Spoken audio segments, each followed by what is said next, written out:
Shivakumar Sriraman, Chief Risk Officer, Visa, India and South Asia.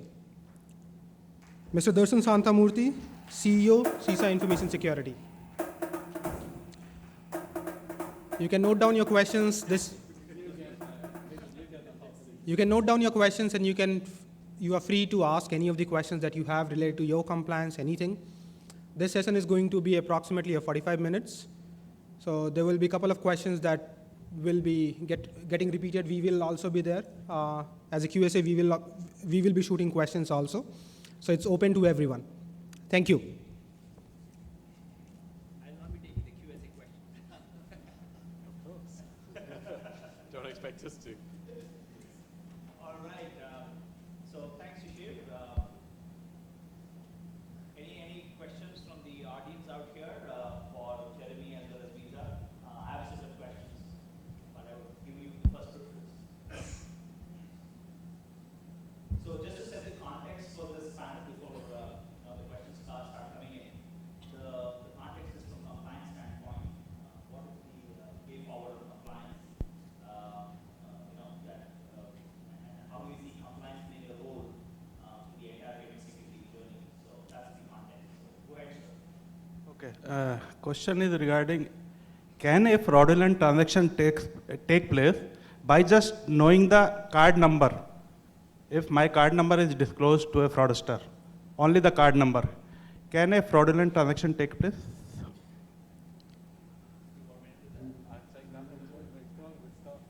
Just with the card number alone, you will not be able to do a transaction. Yeah. Okay. Because for card number, you need an expiry receipt to as well. Yeah.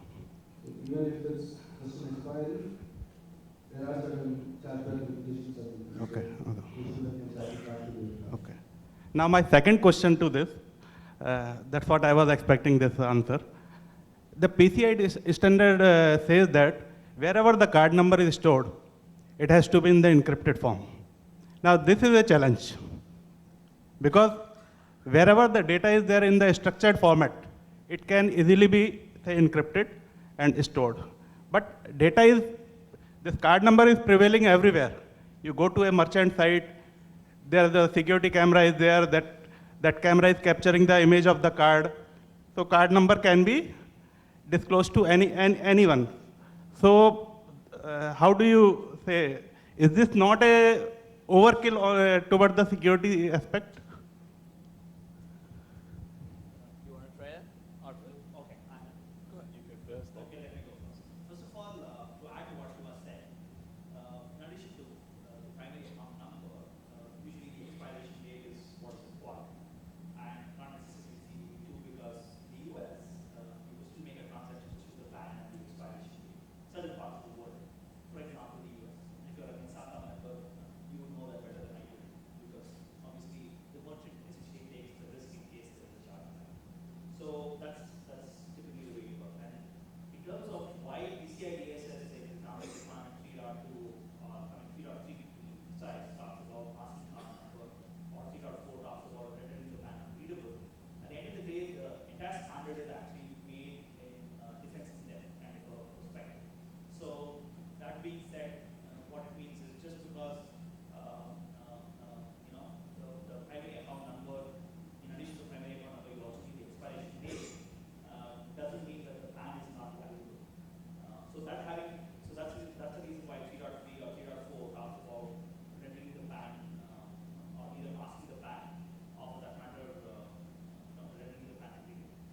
And the third part of it is you would see a movement. I think Jeremy also covered that in the earlier session, and Shiva also probably covered that. The entire trend towards payment security or payment card security is to devalue data, devalue card number itself. So that's where the tokenization concept is going to come. So to your point, that's where the industry is moving towards. But why does it remain at this point in time the PCI is standard to protect a PAN? Is because of that is ultimately the difference in there. You want to add? Yeah, I'll add on to that. So, it does maybe does feel a little strange when you see that, if you've just got the PAN, then you've got to protect it. And we always say, if you don't need it, don't store it. And if you store it, encrypt it or hash it or truncate it. And one of the reasons for saying that is very rarely is it just the PAN that you've got. You'll quite often find that you will have the cardholder's name and address and telephone number. And so the criminals we've seen through attacks around the world have become very adept at piecing together pieces of information. So if they've got a PAN and somebody's name, and they can start seeing that name crop up somewhere else with different pieces of information, they can gradually piece these things together until they have sufficient information to be able to do the card fraud. Now, you say, well, that doesn't sound very realistic. So I'll give you one example. In the US, there was a major breach in Target. And when they breached it, they just took the cardholder details. They never got any of the PINs. And then we started seeing ATM fraud. And we were like, well, how can you do ATM fraud when you've not got the PIN? So we started looking into it, and the brands their risk people started looking into it, and what they found was the criminals had the person's card details, they also had their social security number and their address. So they rang up the bank, they said they'd forgotten the PIN, they were given a new PIN, which they then used to take the card to the ATM to withdraw the money and create the fraud. So we are dealing with very, very adept, clever criminals who are very much used to piecing together bits of information to create the amount of sufficient information to undertake the fraud. So it's easier, it's just simpler to say blanket statement, don't need it, don't store it. If you do store it, encrypt it, hash it, truncate it. Just to add one point to what you said, even in our country, in India today, what we see is predominant portion of fraud is due to wishing. Moment somebody gets access to the card number, it's easier to wish. So today they post the card saying they're calling from a bank so that you can disclose your one-time password or the static password which they use to do transactions. So the moment you get hold of the card number and the mobile number, of course, to reach out to the customer, it's easier to do a wishing fraud, right? You call up and position yourself saying, this is your card number, please give the one-time password which you have sent across to me. So that's also one of the primary reasons where we need to ensure card is masked. That's a very valid point. Great question. I see two hands going up there. To pass on the mic.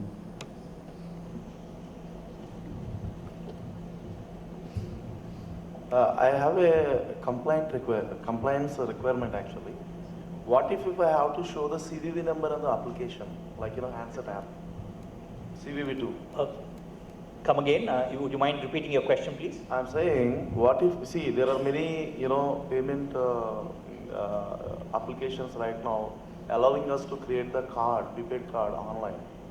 Okay, when we are creating, if I have to show the CVV number in the app itself, is there any compliance requirement is there, or how is that?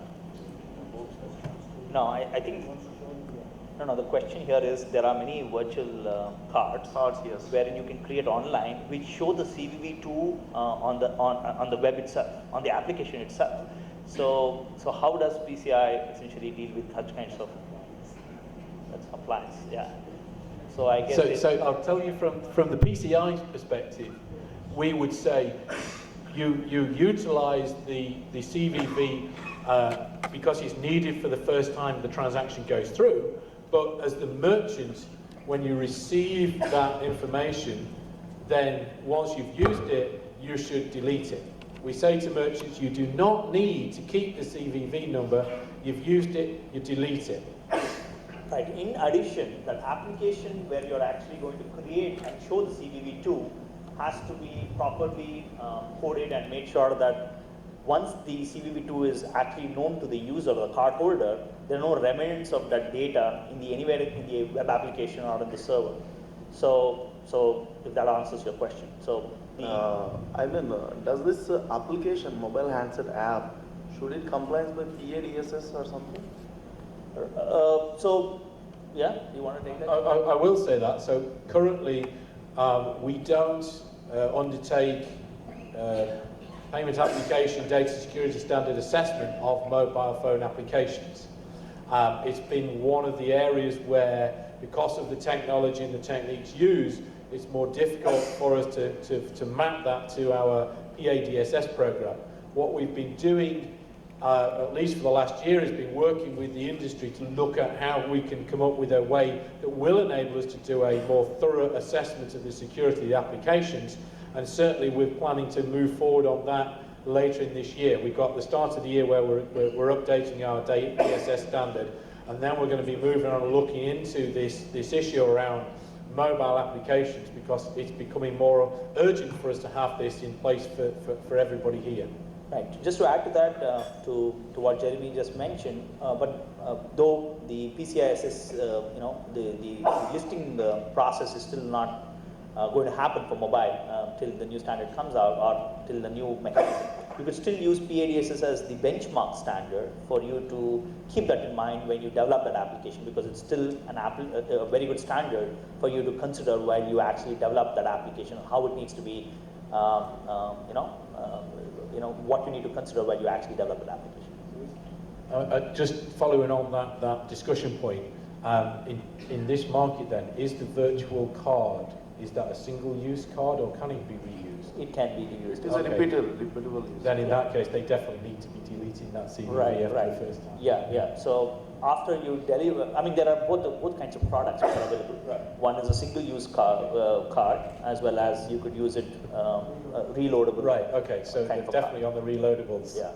So I mean, to just summarize that, the answer there is while you develop that application, you need to make sure that it meets PADSS requirements, though it may not be able to get, kind of listed and go through the PADSS kind of a certification, but still it would require you could still use PADSS as a benchmark standard while you develop that application, at least for now.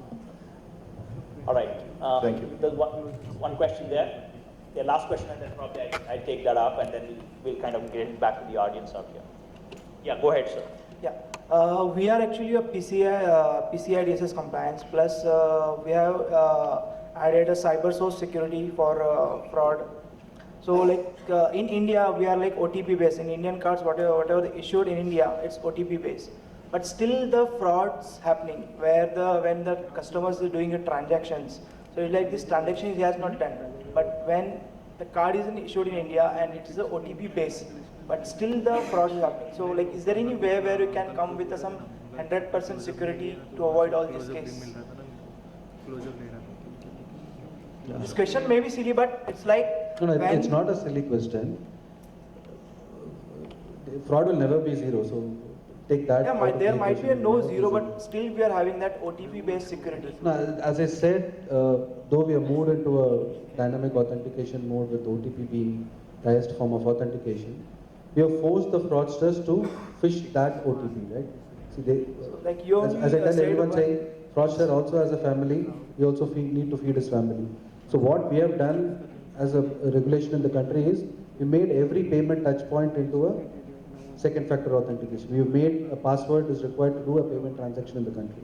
So naturally the fraudsters have also migrated into technology oriented frauds, or they need to get hold of that OTP or the password to do a transaction. So they are finding indigenous ways to get hold of that password. So one such thing which is prevalent here is phishing.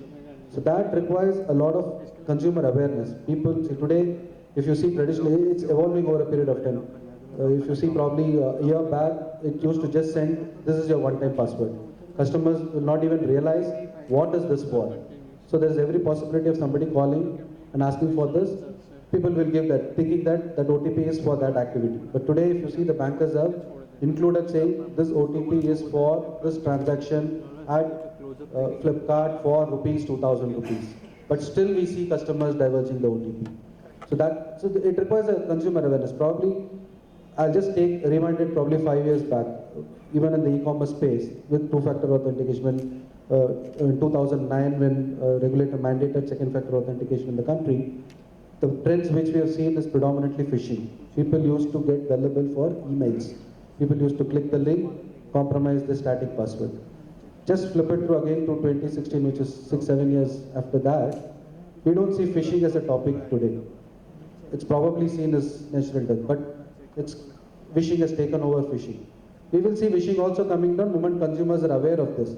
People, if they don't become gullible to that kind of frauds, you will see phishing also coming down. But the next technology will catch up. Something like malwares, the malwares or Trojans residing in the mobile handset or laptop will take over that. So we will see that evolution happening over and over.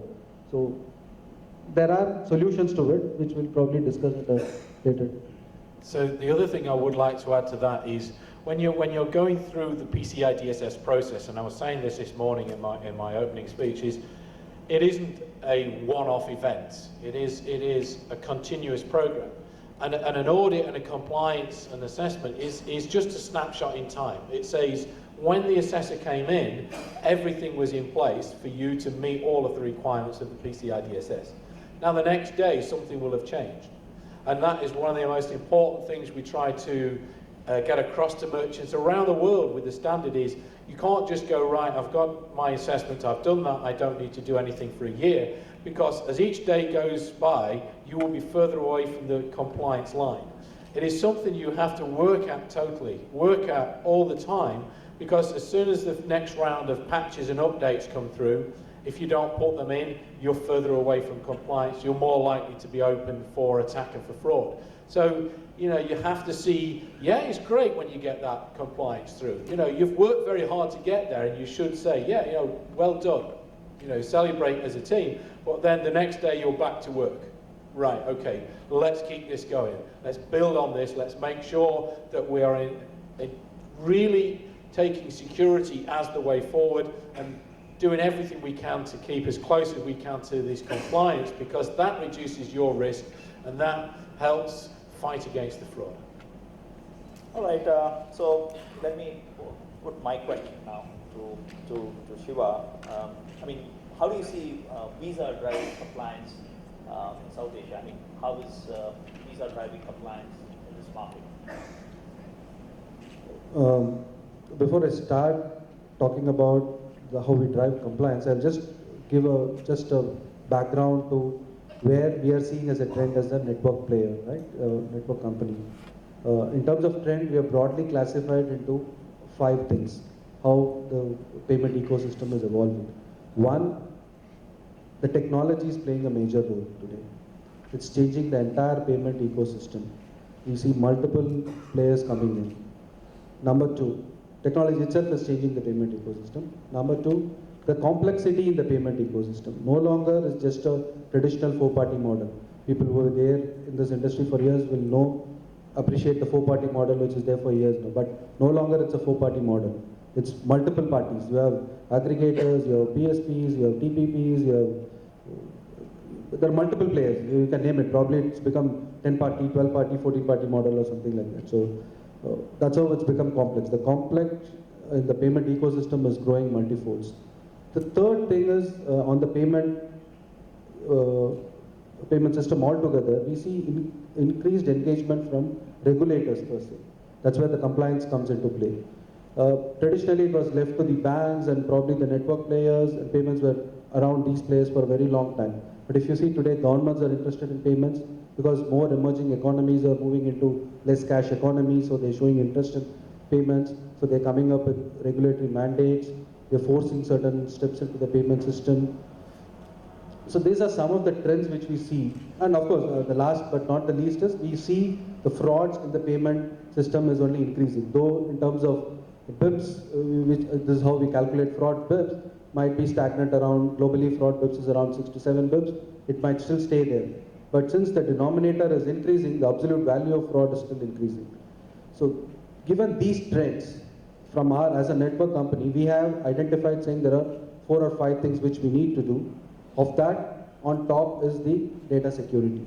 How do we ensure the payment data is secured across these stakeholders? It's not just banks, it's not just merchants, just not issuers. There are multiple stakeholders today. So that's where we have started the PCI DSS enforcement program in South Asia. In fact, if you see, we have started to enforce on third-party agents. We've started to enforce on merchants. These are the 2 things which we have started to enforce now from a compliance point of view. This is started effective January 2015. If there are bankers in the room, they'll be able to appreciate how we follow up that enforcement on. The next logical question is, why is it only for third-party payment and merchants and as an acquirer? This is the first step towards enforcement. Of course, we want every stakeholder to be PCI compliant, But what we felt is when it's an issuance, when it's your own card data, the banks will safeguard them.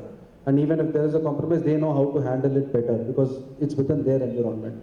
Moment it moves into the acquiring space, or somebody who aggregates the data, who is in between an issuer and acquirer, that's where the compliance comes into play. We ensure the third-party agents involved on the acquiring side, the merchants who are storing card data, are enforced for the PCI compliance. So that's, we started from January 2015. We're seeing a considerable progress there, though there is a long way to catch up.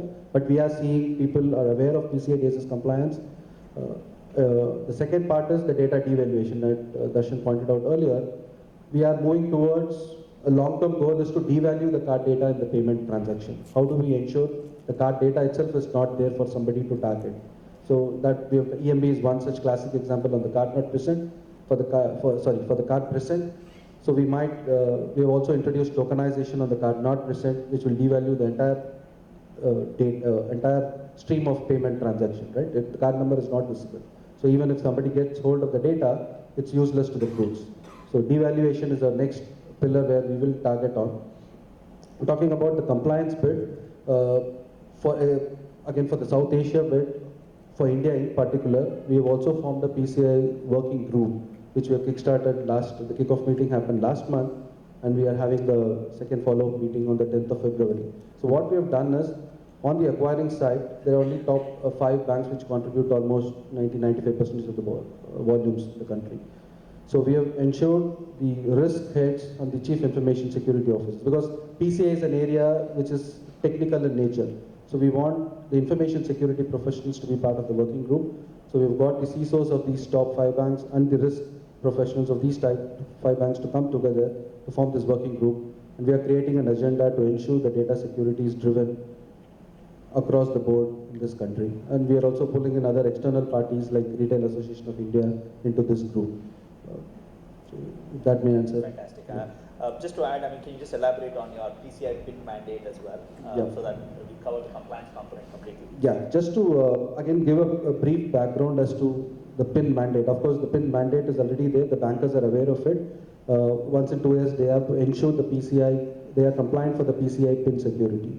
Just coming back to why there is an importance on the PIN compliance or the PIN mandate is, thanks to the regulator, as I said, they've made the entire payment system into an authentication mode. Every payment transaction is being authenticated with the second factor.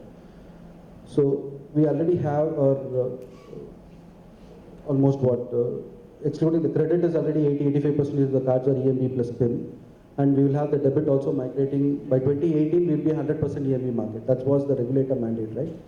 Every incremental card starting 1st February will be EMB plus PIN.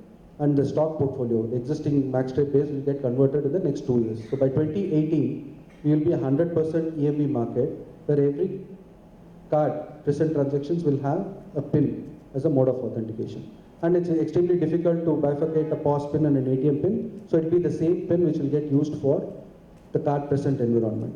But what we are seeing on the card not present environment is bankers are adopting to use the same PIN for card not present transaction, which is much riskier. We actually, one of our top risk priorities for the countries is to ensure, please remove PIN out of e-commerce. Because as a country, we are moving towards 100% PIN, and exposing a PIN on a card not present environment is going to expose all the 3 channels, number 1. And PIN can be compromised cross channels as well. It can get compromised in card present and can get used in card not present. So you're making life easier for groups. The second aspect of why we are more concerned about the PIN is, today if you see, statistics says that almost 50% of the retail transactions are card not present transactions. Of that card not present, almost 68 or 69% of the transactions originate from a handheld device. It can be either a mobile or a tablet. Given that mobile and tablet is not a PIN-enabled device, and it's extremely impossible for anybody to secure that handheld device today with the amount of usage in the country. When PIN is getting used from a handheld device, it's the most riskiest thing which I foresee for this country. So that's where the PIN security mandate is the PIN compliance mandate is very important, and we have been forcing that. As of now, it's once in 2 years. We are expecting banks to get compliant to it. And as a strategy for the country, we need to ensure PIN is moved out of e-commerce, and PIN is used only on PIN-enabled device. Today, the terminals which the merchants have and the ATMs which the banks have are PIN-enabled device. It goes through a compliance and certification process. But a mobile device or the computer from where you are keying in the PIN is not a PIN-enabled device. So PIN compliance is very, very important for this country. Right, fantastic. Just one follow-up to that, Shiva. So you, in addition to seeing the PIN being entered on mobile form factors, you also see the PIN being used for internet banking, first time internet banking password setup. Is that acceptable as per PCI PIN standard? No, when I mean PIN to be moved out of e-commerce, it includes everything. Because the moment a PIN is used, see what we are trying to say to the fraudster world is, this is the one thing which you need to know to do a payment transaction, right? He will try and attack the weakest link in the entire payment chain. If he knows that there is a link where I can attack, he'll naturally, if he knows that internet banking, to reset a password in internet banking, banks use PIN as a mode of authentication, he will use that channel. Because an internet banking platform doesn't go through any of a compliance process like a PCI, because there is no visibility to card number. But that PIN is important for the fraudsters. So when I mean PIN should be moved out of e-commerce, it's across all streams. The PIN is associated with the card, the PIN should not be used in an e-commerce channel. It's not a secure way of doing transaction. Thank you. Gentlemen, you want to add or you go with what you are? All right. Any follow-up questions to those points just made up? Okay. There's a hand. Okay. All right. We have a couple of hands going up. Hi, this is Ashish here. It's again the same point which you are You making. can just be a little louder, Ashish, and just introduce yourself as well. Yeah, hi Ashish here. I am from FIS, Payment Solution. So I have a follow-up question on this, that I think everybody is knowing that there are multiple payment banks are coming up in India in recent times, say by month, year end or so. So all those will be driven by the hand-end devices, the one which we are saying POS and all, because those will not having the branch or ATM kind of a setup. So how you see there the PIN security and the compliance will be enforced to secure customers' PIN or transaction and money? No, any validation has to be dynamic and risk-based. So we are only asking PIN to be removed. So it can be an OTP, it can be a soft token.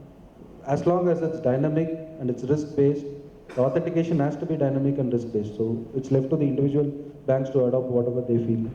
Right. Just to add to that, all these payment banks, if you see all those are largely mobile wallet companies or telcos.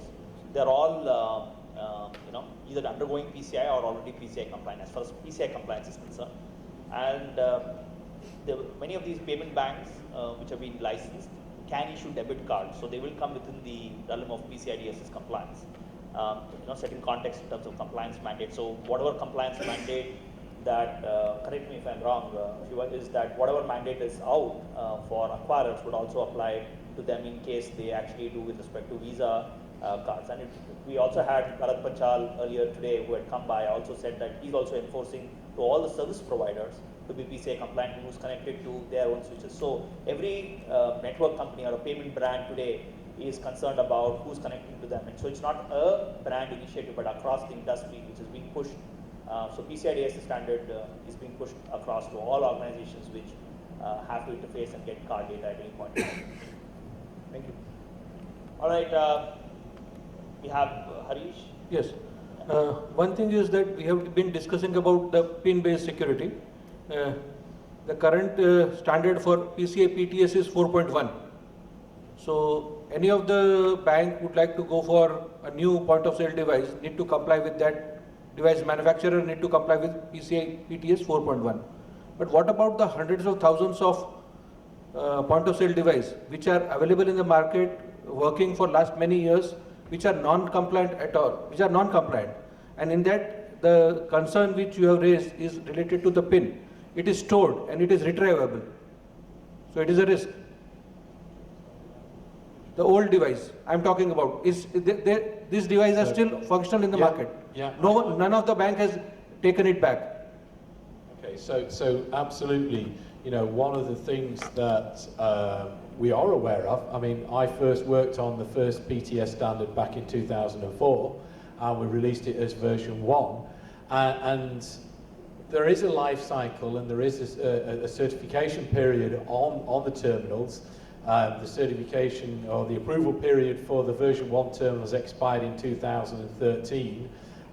The approval period for version 2 PTS approved devices will expire in 2017.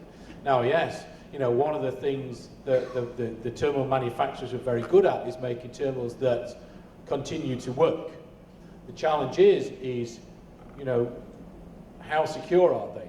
Well, we know because Visa were the first of the card schemes to actually introduce a security process for terminals, and that was the basis and the starting point for the development of the PCI PTS program. So we know that when we went from the Visa PED to the PTS, we increased security, and then when we went from version 1 to version 2, we really stepped the security up.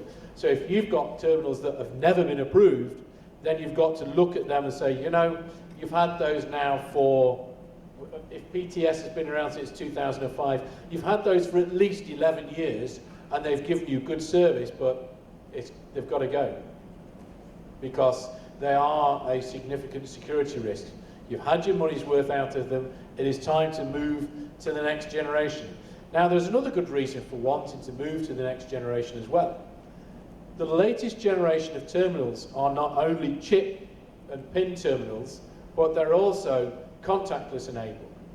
And so if you're wanting to roll out and encourage contactless, you need the latest generation of terminals to be able to provide that service. So, you know, one of the challenges that the US is facing in the adoption of Apple Pay is that currently the US is migrating to EMV, and they're going from a position where their terminals didn't accept contactless to, as they migrate to EMV, they're bringing in the latest terminals, they're bringing in the contactless capability. So we'll see Apple Pay usage grow there. The other thing is the latest terminals also have the capability to enable you to do encryption at the point of entry.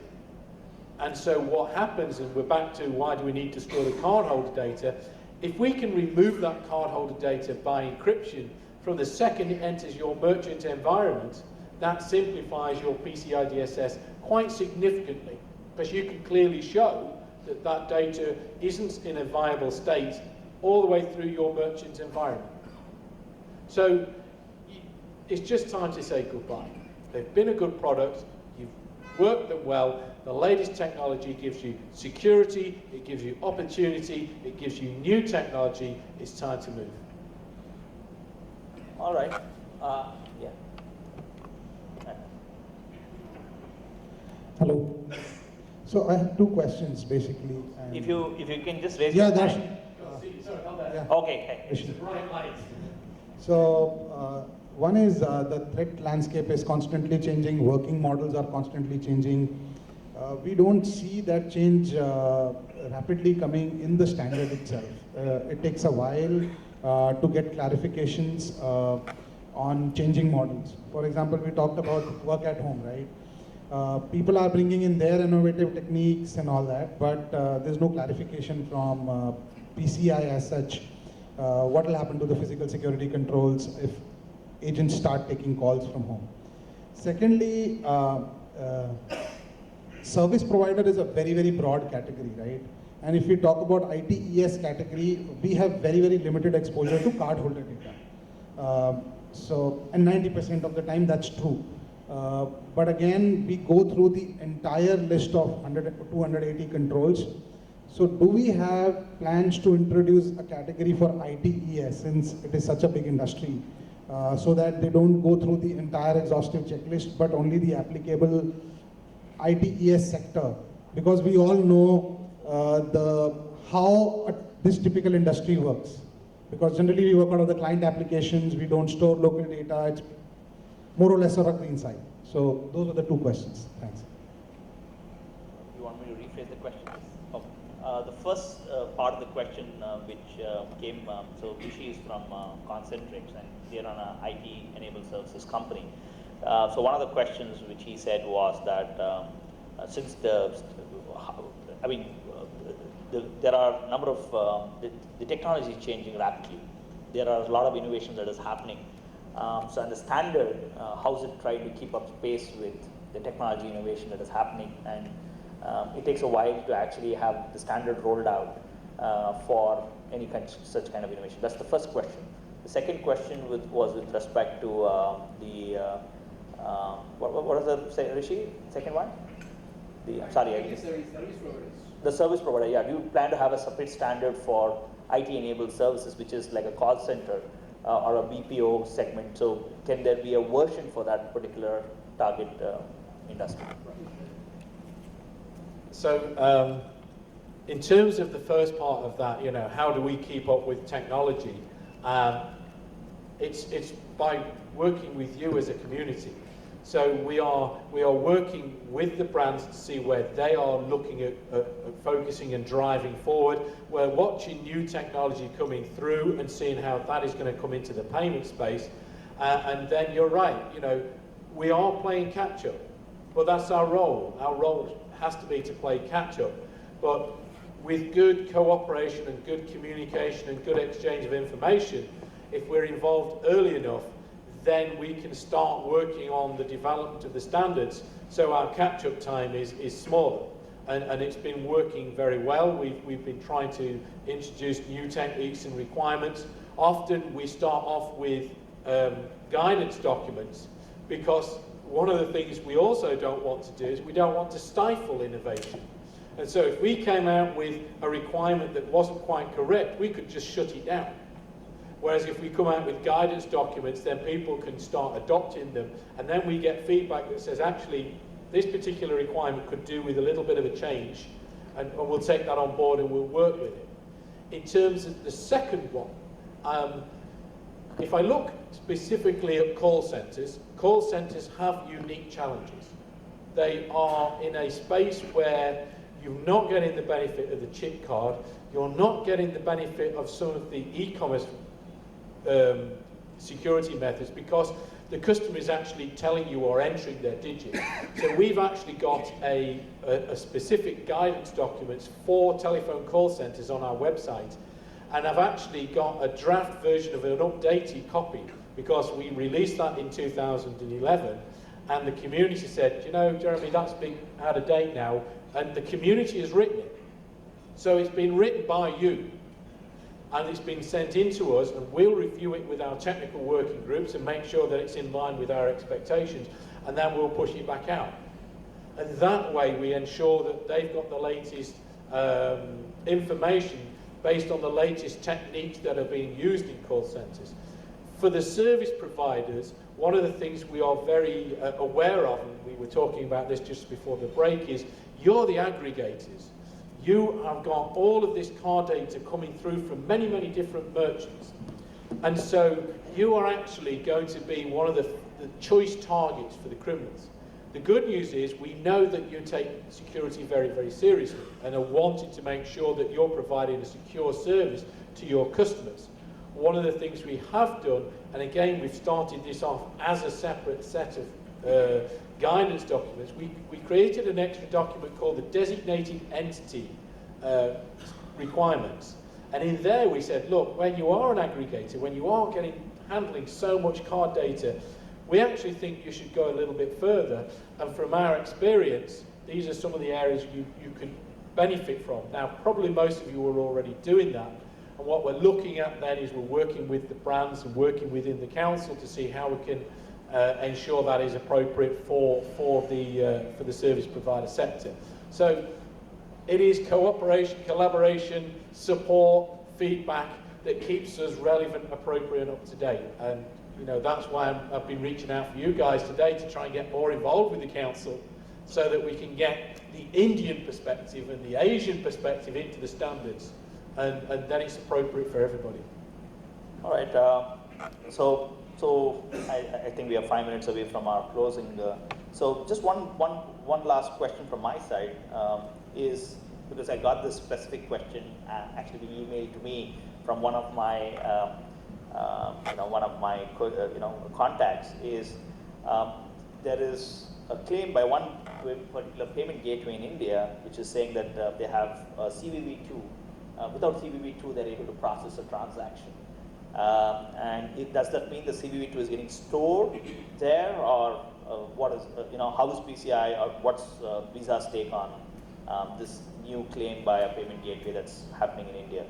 No. See, as per PCI norm, CVV2 cannot be stored, so that's given. Okay. And almost all the payment gateways in the country are PCI compliant.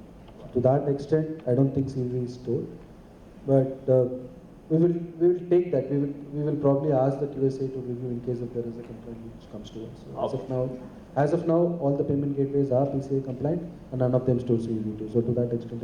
Sure. Yeah. So probably we'll have follow up on that, because I think they are PCI compliant, and they claim that they do not have CVV2 requirement to actually process a transaction.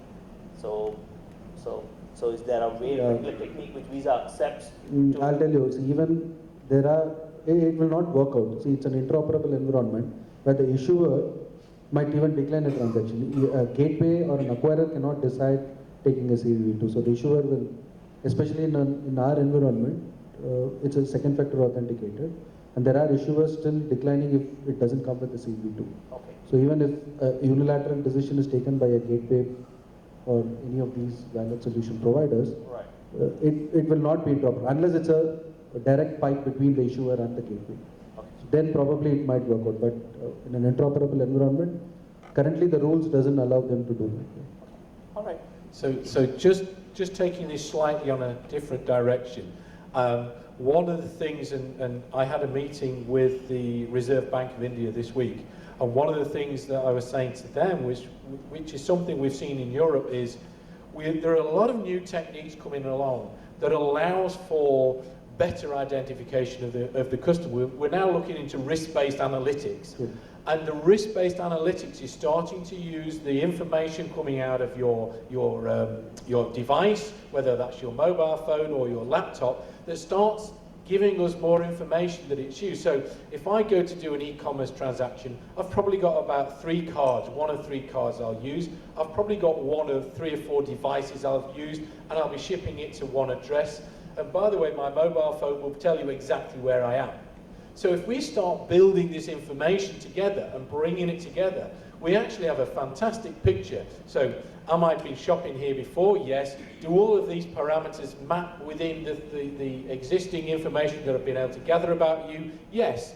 Well, it's probably Jeremy King buying something else from our store. Welcome back, Jeremy. Let's go this one. So what we don't want to do going forward is for the regulators to force us into some strong 2-factor authentication that prevents us from using new technology in a way that will simplify the process for the customer, improve security and speed up the transactions. And that is a very important thing that we've got to bear in mind, and that's how new technology can be used to its absolute very best. Very true. So that's why we also promote a risk-based authentication on this, which should not be 100% when you're forcing the crooks to move towards that. So even just to take an extension of that, whenever I meet the banks, the clients to what is the strategy going forward, traditionally people have been monitoring transactions from an authorization point of view. So now we have reached a stage where we have to upgrade our monitoring to authentication then an authorization. Because you authenticate the customer even before an authorization comes into it. That can be through device fingerprinting, that can be through analytics. There has to be a silent authentication. It need not be a PIN or an OTP it has to be a authentication at the back. So that's what we have been promoting. It will take some time given the scale and dynamics of public sector banks, private banks, multinationals. So there are different ties. The banks are at different stages of evolution. So it will take some time, but that's a long-term solution to address. All right, I think we have come to the close of the panel. Thank you very much. I think we've had a fantastic session in terms of how compliance kind of drives security, and then what's the view from payment brands and networks, which essentially are pushing for PCI, and then we've had the standards body talking about from a compliance perspective, from the standard perspective, how they actually foresee and what kind of inputs they are looking forward from all of us. So with that note, Shishir, back to you.